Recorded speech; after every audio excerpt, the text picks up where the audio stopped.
Hello, good morning to all. Welcome to today's Daily Dose of Market Insights. I'm Kelvin Wong here again, the Senior Market Analyst of OANDA Asia Pacific. So very good morning to all. Welcome to today's Daily Dose of Market Insight. Today is Thursday, 2nd of May. All right, so before we start our usual market insights, so let's take a look at the disclaimer slides first.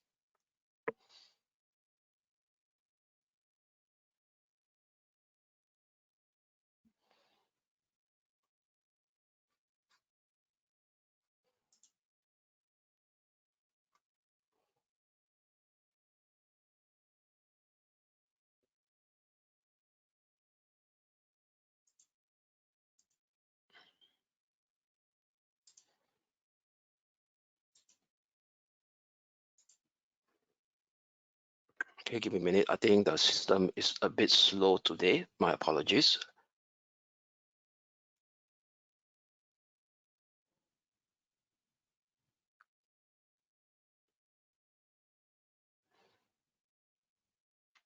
One second. Yeah, the screen is up. Okay, so leverage trading carries a high degree of risk and may not be suitable for everyone. Losses can exceed deposit. This presentation is not an offer or solicitation to buy or sell, nor financial advice or recommendation for any investment product.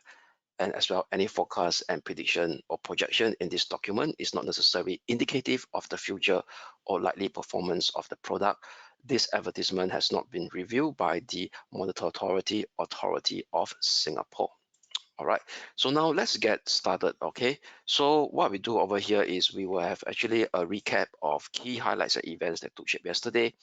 What are the events to look out for today in terms of economic data releases, and as well as any other events in terms of corporate earnings that could impact the asset classes that we'll be covering later on. And we'll round out with the short-term technical outlook on the global financial markets, ranging from FX, major stock indices, and as well as several key commodities market. So without further ado, let's kickstart what happened yesterday. So for sure, yesterday was the FOMC meeting. So FOMC meeting, what we could see very interestingly over here is the Fed actually signal that the yield rise reduces the need to hike. Okay, but the door is still open. So it's a rather balanced picture. So all in all, right, we are still looking for a potential rate hike coming into December. So yesterday they kept it at 5.25 to 5.5%.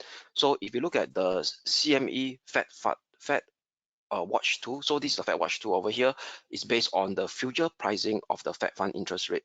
So if you were to look at the current one at this point in time, okay, let me expand my screen.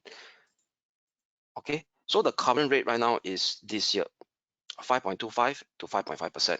So there is still a slight chance, about close to 20%, that the Fed may hike in December. So that is very likely the last hike, 5.5 to 5.75, based on the guidance that the Fed is actually looking at. But despite the fact that if you look at, if you could listen closely to Powell press conference yesterday, the whole script of it, that is actually, he did mention that at this point in time, they have not decided when they want to actually cut interest rates. Okay, cut interest rate. But most likely, if you look at the last dot plot in July, they actually pencil in this is likely the high chance of a terminal rate at 5.5 to 5.75. But for sure, everything could change between now and December. So in December, during the December meeting, they will release their latest dot plot as well. So what is dot plot? Dot plot, to sum up, is actually their projection, short-term, medium-term, long-term projection on Fed fund rate, which is the interest rate, inflation rate, as well as real GDP growth. So these are the three,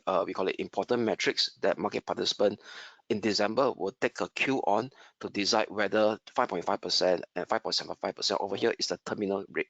But market is still now expecting, right? If you look at the current trajectory of the estimation or projection, they are still looking at a first hike to come in either next year June or July. Pretty high, 68%, 84% probability of the first rate cut to come in that. So this has been ongoing, right, since the last 3 to 4 weeks. Okay, before yesterday's FOMC decision and Fed Powell press conference. So that is the so-called the expectation, but most important, how does the market react, right?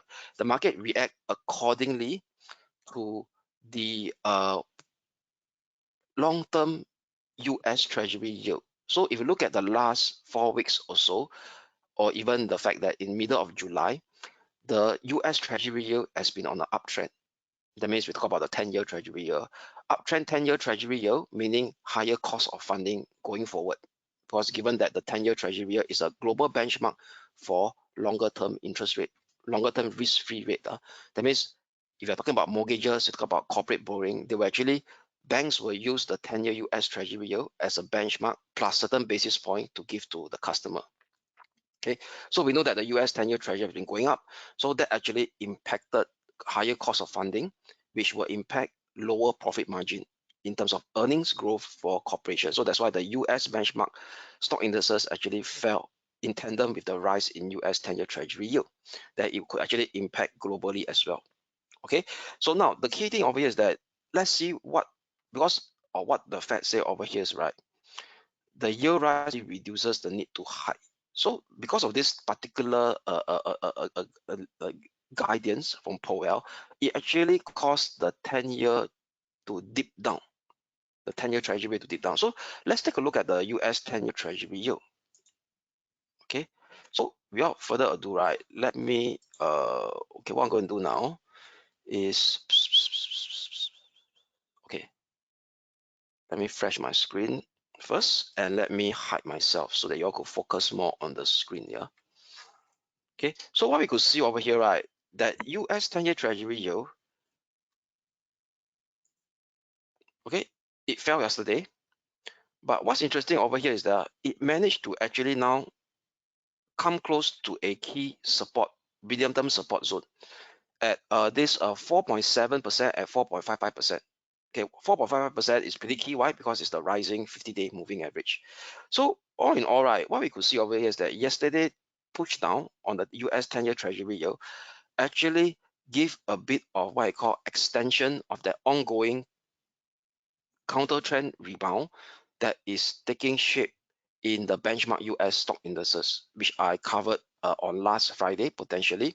Then yesterday we are looking for a clear inflection point of that counter trend rebound to end, potentially end. But however, because of Fed Powell's rather mixed message and it impacted the 10-year US Treasury yield to dip down, we see an extension of this counter trend rebound. So yesterday, all the benchmark US indices ended in the positive territory. So the one that is pretty much glaring is the Nasdaq 100. Why? Because it's higher sensitivity to US 10-year Treasury yield. So it actually rises the most or outperform at 1.77%. So the weakest will be still the Dow Jones Industrial Average, 0.67%, together with the Russell 2000, only at 0.45%. So if you look at the heat map of the S&P 500, for sure, very obviously, right, the obvious move, the obvious move is the mega cap stock. Okay, all the mega cap stock, which is considered of your high capitalization technology stocks. All right, that actually leading the fort yesterday. So all in all, right, what we could see over here is primarily just due to the fact of the 10-year US Treasury yield coming down. But the next key thing is over here is that it's now coming close to a support level on the US 10-year Treasury yield.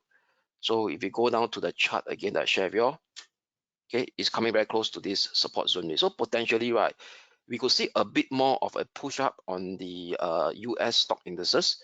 But at this moment in time, I do not foresee a major change of the medium-term downtrend that is still exhibiting on the major benchmark US stock indices. I'll share you in the short-term technical outlook.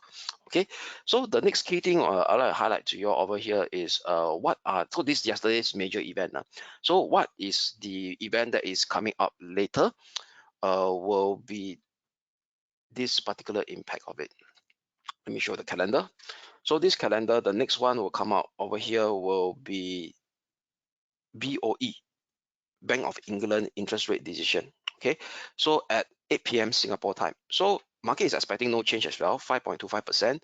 So people will be pretty much looking at the the monetary policy statement coming out from BOE, as well as any speeches from the governor itself. Okay, so if you look at BOE situation right now, right, it's pretty at this point in time, right, I want to highlight this particular chart.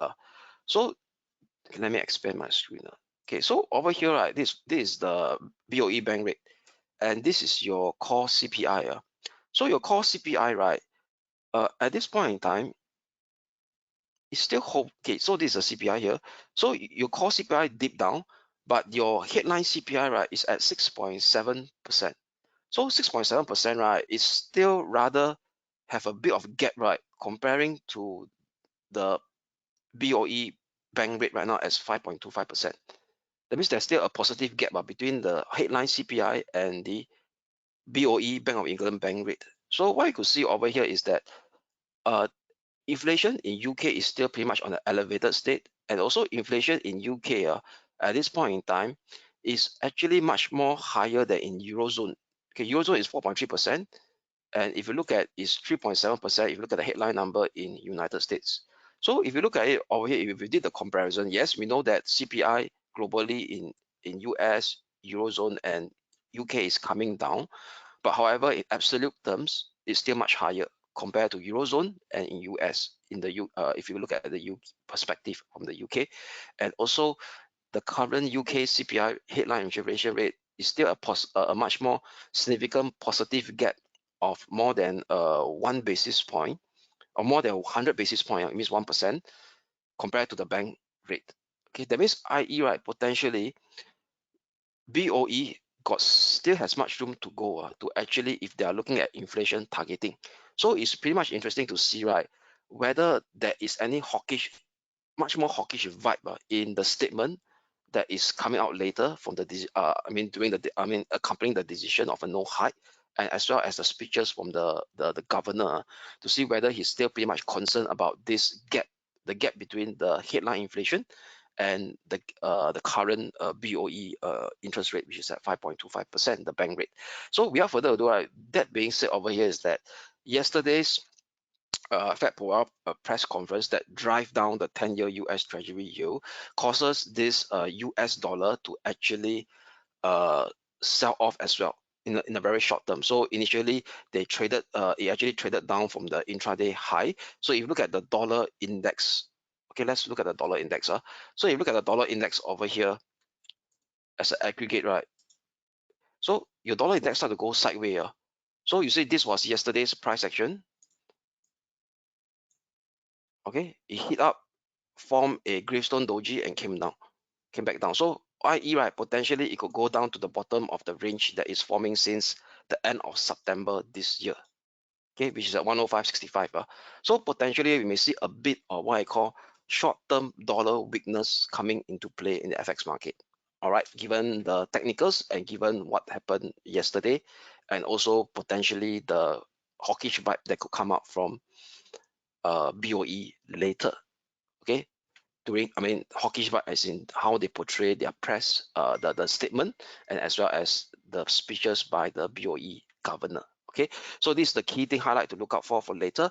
And also on top of that, don't forget, we also have this corporate news, which is will impact the S&P 500 and the Nasdaq 100. Why? Because of Apple earnings that will release on Thursday, which is today at the close of the US session. So we're talking about Singapore time, that will be after 4 a.m. already.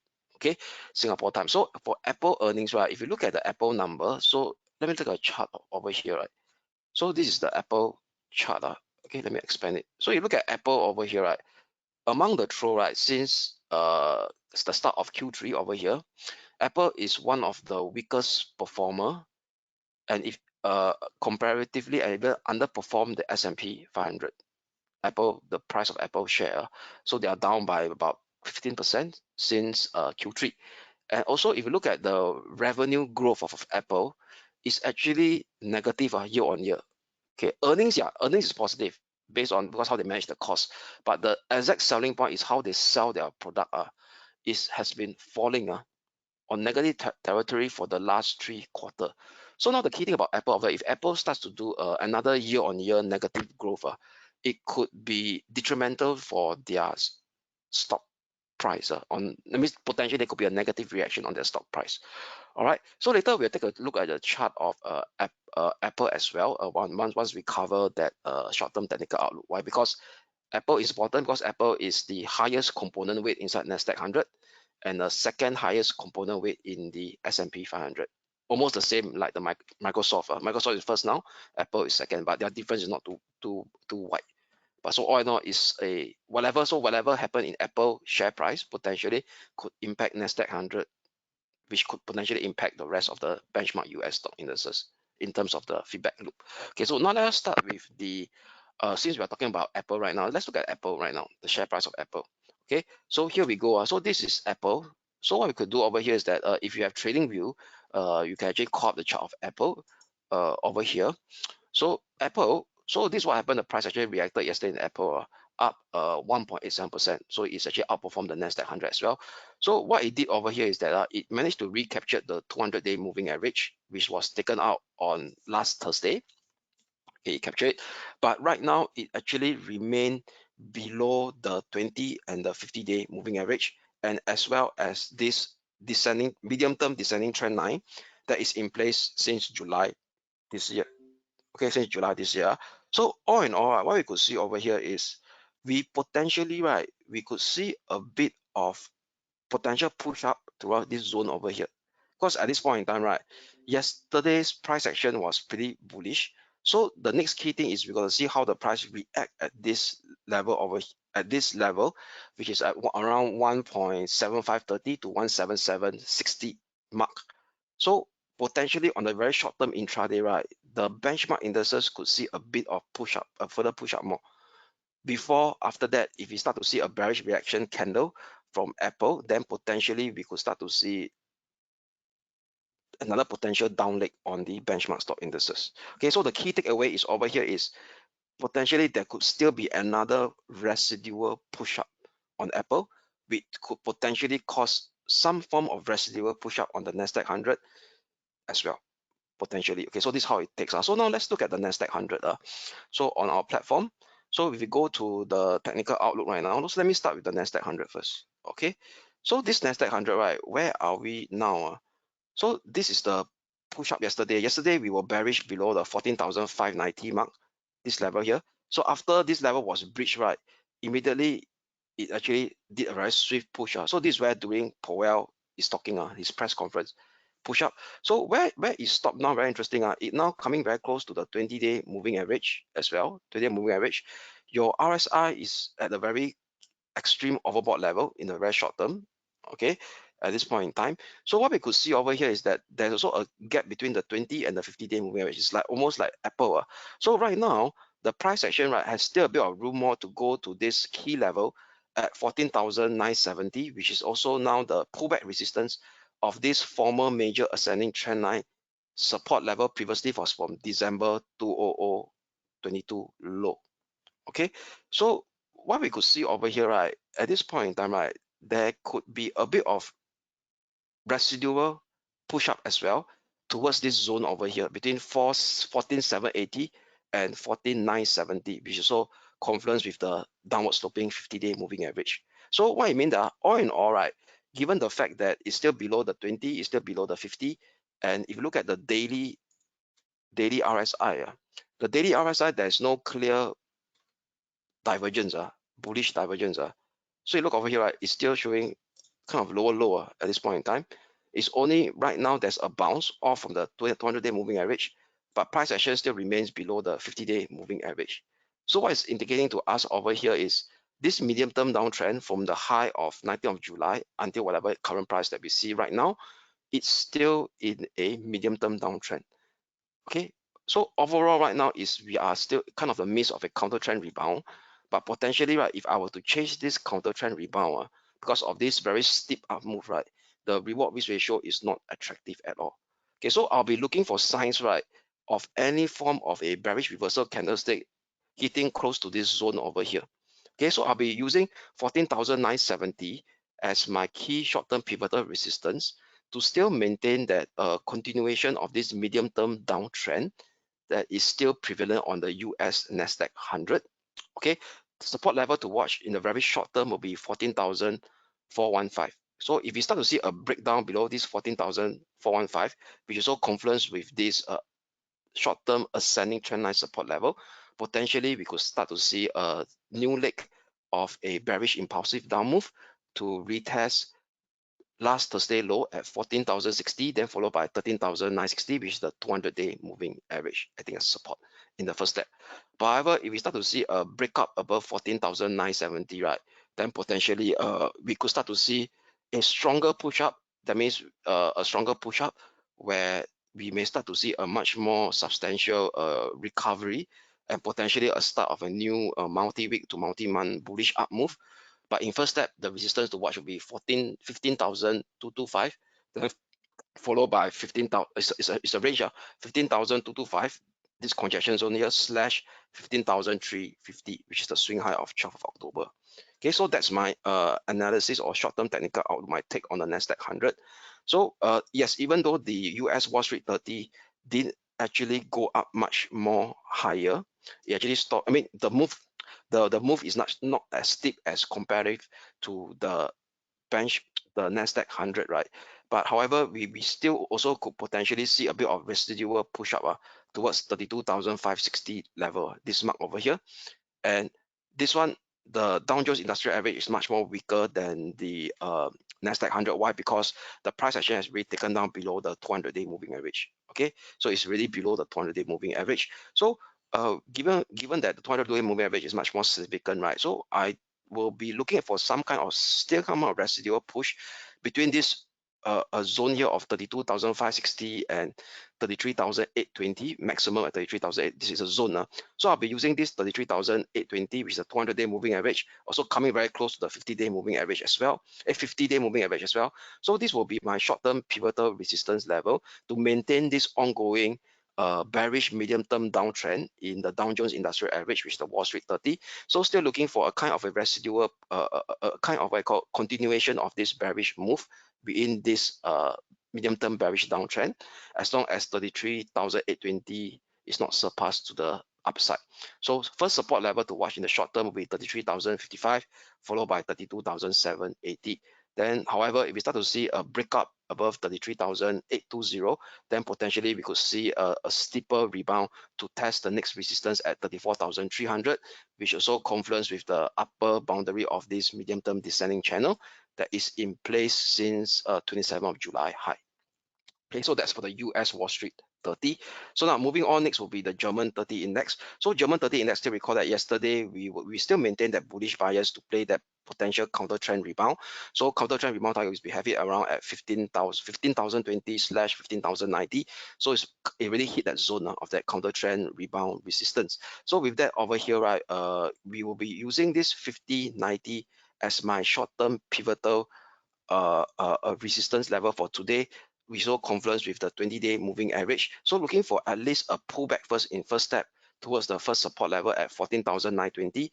Only a clear break below 14,810, right? Then potentially we could actually see the start of another new bearish impulsive down move to retest the next support level at 14,570. So 14,810 level is something like a downside trigger level to reinforce the start of this potential bearish impulsive down move. Why is it important? Because it confluence with the former swing high over here, breaking out Wednesday low, and this Wednesday low lead to that counter trend rebound yesterday. And also if you to draw the trend line support level, okay, it confluence with this trend line, linking the lows of last Friday as well. Okay, so this is the outlook on the German 30 index, flipping to a short-term bearish bias. But however, if an hourly close above 15,090, then we could see the extension of this counter trend rebound to test the next resistance level at 15,280, which is the swing high of 17th of October, at 18th of October, as well as the 50-day moving average that is coming very close to it as well. Okay, so that is the take for German 30. So now moving on, it will be lastly the Hong Kong 33 index. So for Hong Kong 33 index, yesterday we were bullish, below holding above the 16,800 level. So price action really hit that 17,390 slash 17,540 key resistance level that we had yesterday. So given the fact that it's not at the upper limit of the range, so it's more like a range play as well. So I'll be using the upper limit of range 17,540 as my key short-term pivotal resistance for today, looking for a potential push down towards the lower limit of this short-term range at 16,980. But however, if we start to see an hourly close above 17,540, then this range play will take into effect of a counter trend rebound to test the 50-day moving average that is also acting closely at the resistance level at 17,870. Okay, so that's for the Hong Kong 33 index, flipping back to a bearish bias condition for a minor range play to push down towards potentially the lower limit of this range at 16,980. Okay, so now that's for the benchmark indices. So let's move on to the FX market. So the FX market, right, let us kickstart with the euro dollar first. So given the fact that over here is that there's a risk of a push down on the euro dollar. So euro dollar yesterday we were actually bearish. So the push down actually almost came close to the support level that we want to highlight, is that the 1.0490 before pushing up again. So now the thing about the euro dollar over here is that it could actually go up and retest the upper limit of this short-term range at 1.0605 level. Okay, 1.0605 level. So we'll be using yesterday's swing low area, which also confluence with last Thursday's swing low at this 1.0520. So 1.0520 will be my key short-term pivotal support for today, looking for a potential push up to test the upper limit of this minor range configuration on the euro dollar at 1.0685. Okay, so but however, if we start to see a breakdown below 1.050, 1.052, then the bearishness of this euro dollar should potentially resume to retest 1.0490 support / 1.0450 support level. Okay, so that's for the euro dollar. So now going on to will be the sterling dollar. So if you look at the sterling dollar over here, right, price action also kind of positive right now. Yesterday's price reacted off the 122 resistance that we highlighted yesterday. We have a bearish bias condition yesterday to look for a retest close to the low of last Thursday low at 1.2730, but however price didn't reach that level. It hit 1.2095 and stage a bounce, and right now it's flirting with the 1.22 level again. So if you look at the daily chart of the price action of the sterling dollar, okay, so this is the daily chart. Okay, so this 122, right, also confluence, right, with the 20-day and as well as the downward sloping descending channel resistance that is in place since 14th of July high. But if you look at the price action of the candle, it's rather positive. So what you see over here, right, in the last few sessions, we have a hammer, bullish candlestick, price came down. Yesterday, it retested and formed a hammer again. And right now, it formed a positive follow through after this bullish hammer formation. So all in all, right, it seems to us that there's some kind of medium-term momentum, right, that is coming into play that potentially could break above 122 level. Okay, and the RSI is also sloping upwards as well. Okay, indicate to us some signs of medium-term momentum is building up in the sterling dollar. So with that, right, with this positive technical element that is seen on the higher time from the daily chart, so I'll be much more confident to actually flip to a short-term bullish bias instead. But for sure, 1.2095 will be my key short-term pivotal support for today. A breakup above 122 figure level, 122 figure level, potentially could see a kind of a push up to retest this swing high area of 122.85 and 123.30 level, which is the 50-day moving average, I think as a resistance as well. But however, if we start to see an hourly close below 120.95, then this bullish bias condition will be invalidated to see the continuation of the down move towards 120.80, followed by the next support level at 119.80 level. Okay. Okay, so that is the outlook on the sterling dollar. So very quickly, let us move on to the Japanese yen, which is which is the dollar yen for a fair bit, right at the support resistance that we highlighted yesterday. So on the, okay, where is it? The dollar yen, okay, dollar yen is here. Okay, so you look at the dollar yen, right? This is the daily chart of dollar yen. Still call that 1591 is a key resistance level, which was the swing high of last year October, where BOJ intervened. So this time around, okay, BOJ did intervene. The price action fall because of the fall in the 10-year US Treasury yield. And do not forget over here is that now the 10-year JGB yield, there is no clear hard-coded or hard-cap upper limit at 1%. So that actually benefited the Japanese yen to strengthen against the dollar. That means the dollar actually fall. So what you could see over here is that the RSI also tend to actually slope downwards as well again. So indicating to us that downside momentum, a bit of negative downside momentum that is appearing on the daily chart of the dollar yen. But for sure, the 1490.30 is a key support level to watch up in the short term as well. So if you look at the short term chart right now, what we do over here is that price action already hit that support level that we highlighted yesterday is 150.50. Okay, 150.50 level, that was the support that we highlighted yesterday. So what we could do over here is that we could still maintain that short-term bearish bias, looking at two intermediate support at 149.80, which is also the 220-day moving average, and last Tuesday's swing low area at 148.90. Okay, so this zone over here. So I'll be having a much more tighter key short-term pivotal resistance for today. That was yesterday's US session high at 151.25. So as long as 151.25 pivotal resistance holds, potentially we could see another push down towards 1490 slash 148.90, this zone over here. But however, a breakout above 151.25, then potentially a massive move up again to retest 151.95. Okay, so that's for the dollar yen move over here. So without further ado, let us take a look at the FX, the commodity market. So for gold, right, no change for gold. 1974 was indeed the key short-term pivotal support level. Tested, it rebounded yesterday as well and start to trade sideways during Asia session.